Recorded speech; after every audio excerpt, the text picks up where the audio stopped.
but my name is James. Wow. Guys, how are you guys doing tonight? Good? Horrible?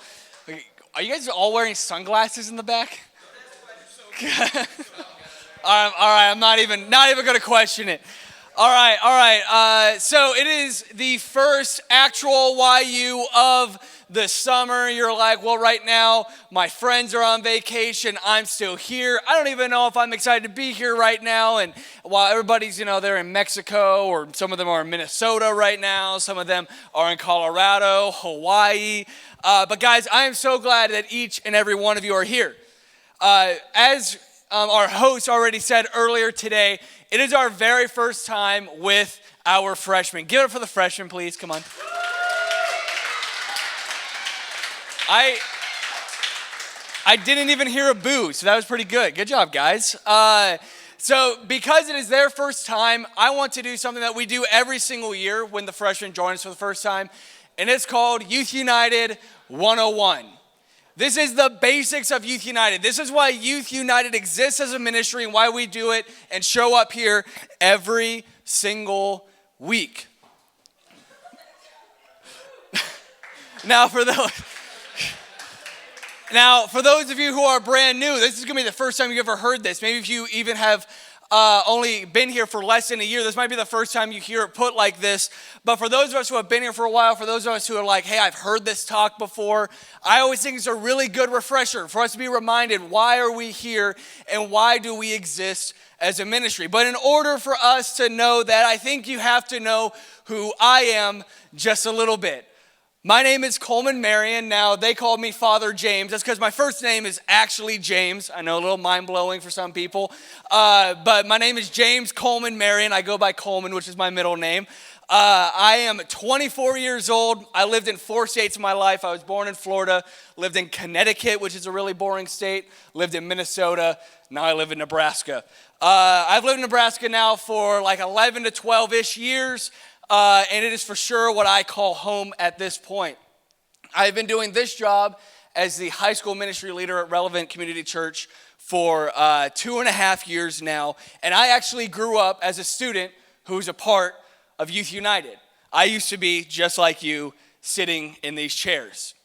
I also went to a really small Christian college here in Omaha that no longer exists, but I graduated with a 4-year degree, and I graduated just over a year ago. I am also married to, obviously, my wife. Her name is Justice. That's Justice and me at one of our favorite band concerts at Red Rocks. She is one of the junior girls leaders, but she's actually one of the people in Minnesota I was just talking about. So she's not here right now. She is gone. Justice and I live near 120th and Center, right by the Krispy Kreme, which is something I eat way too much of. And we also have 2 dogs. We have one dog named Ivory. This is Ivory. She's a mix of a bunch of different dogs. And then my dog is Ava. This is Ava. She's a husky German Shepherd. She's my favorite. For me, I love everything sports. I love pretty much every single sport. Any sport I can watch on TV, I will enjoy, unless it's baseball. That gets a little bit boring. But pretty much every other sport that's actually entertaining, I love watching on TV. Football is my absolute favorite. I'm a diehard, and when I say diehard, I mean I have died hard a lot on this team, and they are really bad. Diehard Dallas Cowboy fan, and also, where I die a lot less hard and win a lot of championships, it's Roll Tide all day, baby, Roll Tide. And then my other favorite sport, I have to say, is basketball. I don't necessarily have a team that I follow. I just think basketball is a whole lot of fun to play and to watch as well. I also like to play video games. I play a lot of Call of Duty Warzone. I'll play some Overwatch and a couple other things as well, but those are the things I do in my free time. Now, some of you may not know this, but I'm actually not the only person who is paid to be here. I mean, for the last year I have been. It's been just me, but just last week, officially, we have hired an LDP, which stands for Leadership Development Program. So YU now has an intern, and our intern is our very own David Ellefson. Let's, hey, show the picture. There's David. There's David with his hair up, done all well at his wedding last year with his wife, Abby. David is 20 years old. He also grew up through Youth United. He graduated high school in 2019, right? Nailed it. Good job, David. And yeah, so he's one of our senior guys, leaders, and for the next year, he is going to be an intern here with Youth United. Now, David and myself are the only two people that are paid to be here. Now, for David, it's been so short, he actually hasn't even gotten a paycheck yet, so, he doesn't even technically quite count yet. But the rest of the adults who are around you, they volunteer their time to be here. They are here because they want to spend time with you and they want to invest into you and they want to be a part of your life. These adults are volunteering their time completely. When they could be at home doing literally anything else, they are here to be with you. And we believe that our small group leaders are some of the most important people that are a part of our ministry. Now, why does Youth United exist? What is the point of Youth United? Now, you might be showing up here, whether it's your first time, you've been here for a while, and you're like, all right, Sunday school answer, Jesus, that's why we're here. We're here because we want to know Jesus better, maybe. But if you were to put it into one phrase, I would say we exist to lead high school students to live out a faith of their own.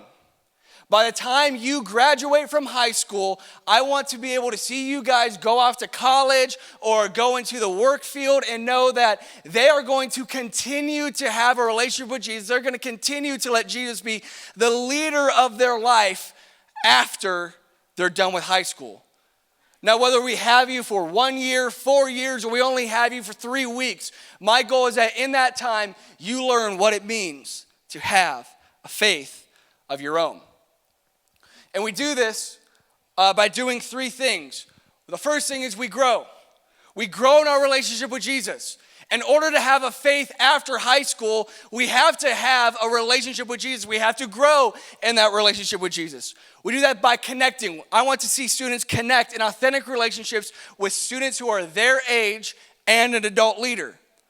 And lastly, we do it by impacting the community around us and ultimately trying to impact the world. Now, how do we do these things? So when we say grow and grow in your relationship with Jesus, that's what our Wednesday nights are for. Our Wednesday nights, we're going to have some fun aspects for it. We're going to see how fast you can Google things. We're going to play some fun games. But we're going to have a message that talks about Jesus and talks about how in your life you can grow in that relationship with Jesus, or you can start that relationship for the very first time. And then we're going to go to the connecting aspect as well. You're going to connect with students who are your age. That's why we have our small groups. After these messages, we will go to 25 to 30-minute small groups after this where students who are your age are going to be in a group, and you guys are going to be able to talk about the message and also talk about life. Now, I understand, maybe right away you're like, I don't need these people to know what's going on in my life. But I guarantee you that when you need it most, if you've been here consistently, even if you haven't necessarily opened up about your life or anything like that, but when you need it most in your life, the people in that group and the leader of that group or leaders of that group are going to be there for you when you need it. Lastly, we want to impact the community around us. My goal is not to see Youth United students just impacting other Youth United students. My goal is to see Youth United impact our schools. I want to see Youth United impact Elkhorn. I want to see Youth United that if Youth United didn't exist, I want the people of Elkhorn to recognize that. I want the people to feel that. I want if Youth United not existing anymore, I want there to be a hole left in our community because of the stuff that we have done. I think a lot of us got to see this firsthand over the last couple months. We were here for our community in some really difficult times. But those times are going to continue, and we're also going to do things like we're going to go out and we're going to serve.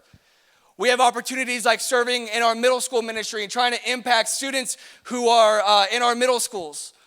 We have opportunities to serve at like the Family Fun Festival just a couple weekends ago, where that's a direct impact on our community, where hundreds and hundreds and hundreds of families come just for some free activities, and we were there to help run some of the games. There are so many different ways that we like to impact our community, but we also want to see an impact on the world.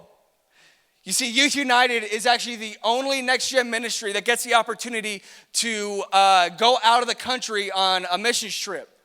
Now, it hasn't happened in a few years because of that little thing called COVID that we all know about, but we're supposed to every single year take a high school trip, a group of high school students and a couple of leaders to the country of Thailand, where we go and live at an orphanage for a few days and live in a country that is extremely different than where we are from now.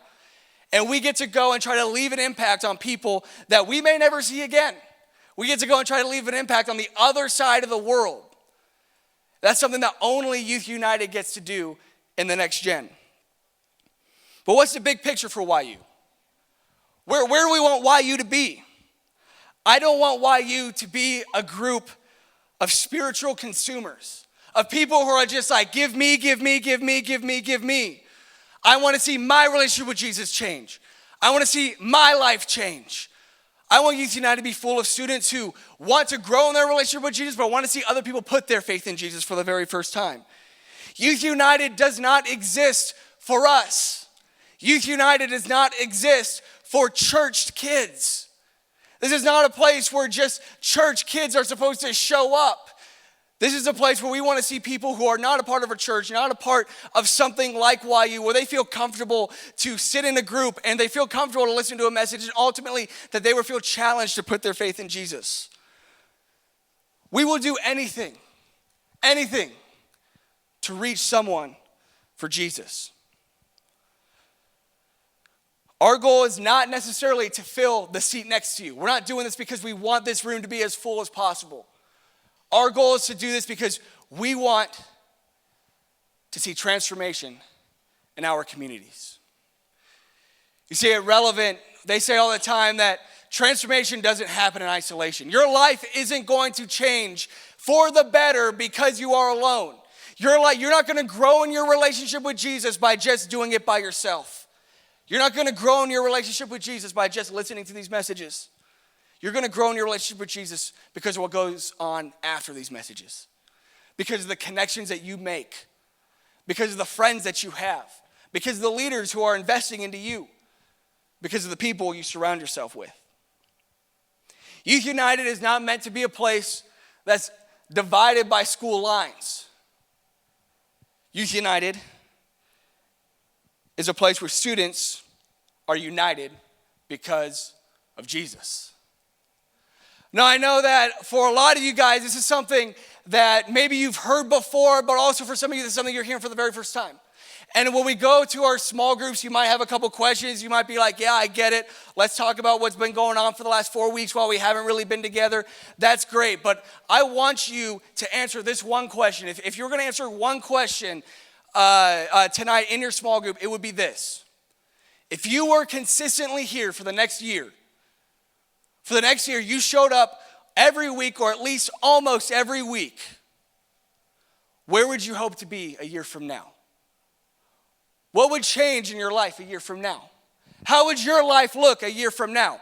What friends would you have a year from now? What do you want it to look like a year from now?